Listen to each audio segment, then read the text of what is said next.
Blog এত বড় হতে চলেছে। তো ভিডিওটা ভালো লাগলে তোমরা চ্যানেলটাকে সাবস্ক্রাইব করে দিও আর তোমরা আমাকে সাপোর্ট করো। তো গাইস আজকে আমি কি নিয়ে ভিডিও করবো সেটা জানি না, আমি ভিডিও করবো, একটা বড় ভিডিও করবো। তো তোমরা চ্যানেলটাকে সাবস্ক্রাইব করে আমাকে অনেক অনেক অনেক বেশি সাপোর্ট করো সবাইকে।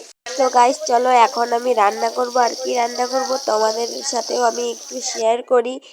তো গাইস দেখো এখানে আমি করলার ভাজি বসিয়ে দিয়েছি, আর এখানে আমার করলা ভাজি ভাজা একদম রেডি হয়ে গেছে। আর এখানে আমি ভাতও আগে থেকে রান্না করেছি। আর কি তরকারি রান্না করতে চলো তোমাদেরকে বলি।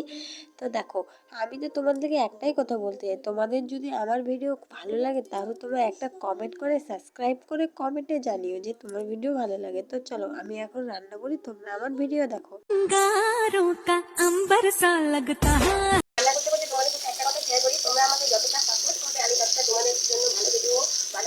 তো আমি এখন ভাতে কয়েকটা আলু দিয়েছিলাম, সেটাই আমি বার করছি। দেখো আমার কত সাহস, দেখলে আমি কেমন করে হাত দিয়ে নেড়ে। তো আমি বাড়ির কম বেশি সব কাজই করি। তো আমার ভিডিও ভালো লাগলে চ্যানেলটা কিন্তু সাবস্ক্রাইব করতে ভুলবেন। তো চলো আমি তো এতক্ষণ আলু বার করি। अपने दिल से मेरा हक मिटाने लगे।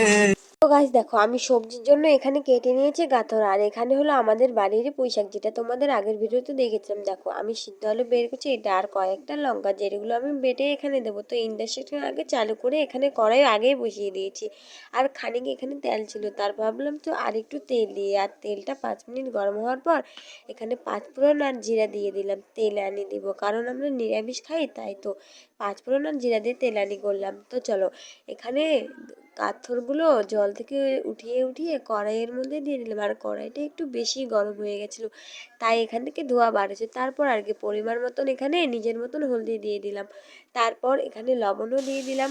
আর লবণ হলুদ দেওয়ার পর কী করতে লাগবে, আরে ভাই এটাকে নাড়তে লাগবে। তোমরা কি এটুকুও জানো না? না না আমি মজা করছিলাম, তোমরা হয়তো জানো।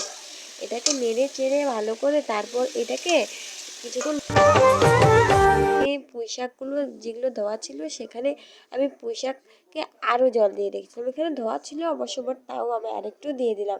আর তোমাদের আগে আগে বলে দিই, তোমরা কিন্তু বাজে বাজে কমেন্ট করবে না। তো চলো পুঁইশাক উঠিয়ে উঠিয়ে কড়াইয়ের মধ্যে দিয়ে দিচ্ছি, আর এগুলো দেওয়ার পর কী করতে লাগবে ভাই, অবভিয়াসলি এটাকে নাড়াচাড়া করে নিতে লাগবে।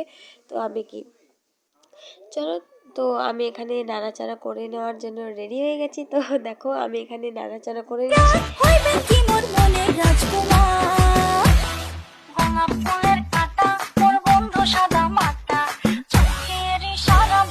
এখন দেখো আমি ঢাকা দিয়ে দিচ্ছি 10 মিনিটের জন্য, আর 10 মিনিট হওয়ার পর এটাকে আমি উঠিয়ে দিলাম। আর উঠিয়ে দেওয়ার পর দেখো কীটুকু হয়ে গেল, তাই না গাইস? আমি এটাই বলতে চাইছিলাম তোমাদের।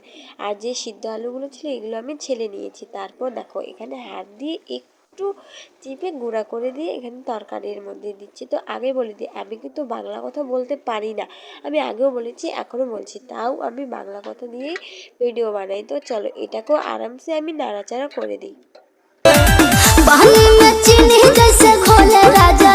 নাড়াচাড়া করার পর এখানে যে লঙ্কাগুলো তোমাদের দেখিয়েছিলাম সেটা আমি বেটে নিয়েছি, সেটা এখানে ঢেলে দিলাম, আর সেটা একটু বেছেড়ে দিয়ে এটা 5 মিনিটের জন্য ঢাকা দিয়ে দিয়েছি। তারপর দেখো তরকারিটা উঠে গাইস কত সুন্দর, তাই না? আমার তো দেখে লোভ পড়ে যাচ্ছে, কি আর বলবো গাইস। তো এটা হলো আমার কালকের ব্লগ, তো আজকে পোস্ট করেছি, মানে কালকের ভিডিও আজকে পোস্ট করলাম। তারপর আর কি দেখো সবজিটা প্রায় আমার হয়ে গেছে, এখানে শুধু একটু জল দিয়ে গাইস আমার রান্না প্রায় হয়ে গেছে। আর আমাদের বাড়িতে এসেছিল আমার ভাগ্নে, আমি তাকেই রাখতে যাবো, তাই আমি তাড়াহুড়ো করে এটা কি নাড়ে চেড়ে আমার কমপ্লিট করে টাটা আমি এখন বের হয়ে গেলাম আমার ভাগনাকে নিয়ে। এখন যাচ্ছি আমি আমার ভাগনাকে বাড়ি দিতে। ভালো করে তো দেখো আমি তার সাথেই কথা বলতে বলতে যাচ্ছি। আমার ভাগনা খুব সুইট, তাই না?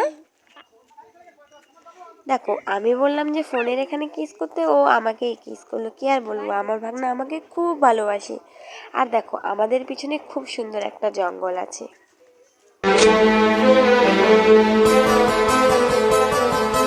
हमको ये लगता ही नहीं तुम दूर कहीं से आई हो, जैसे मेरे सपनों में तुम।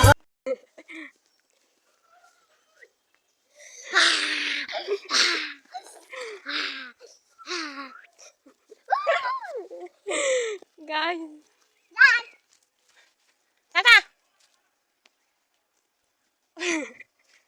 তো গাইস ভিডিওটা ভালো লাগলে লাইক কমেন্ট চ্যানেলটাকে সাবস্ক্রাইব করো।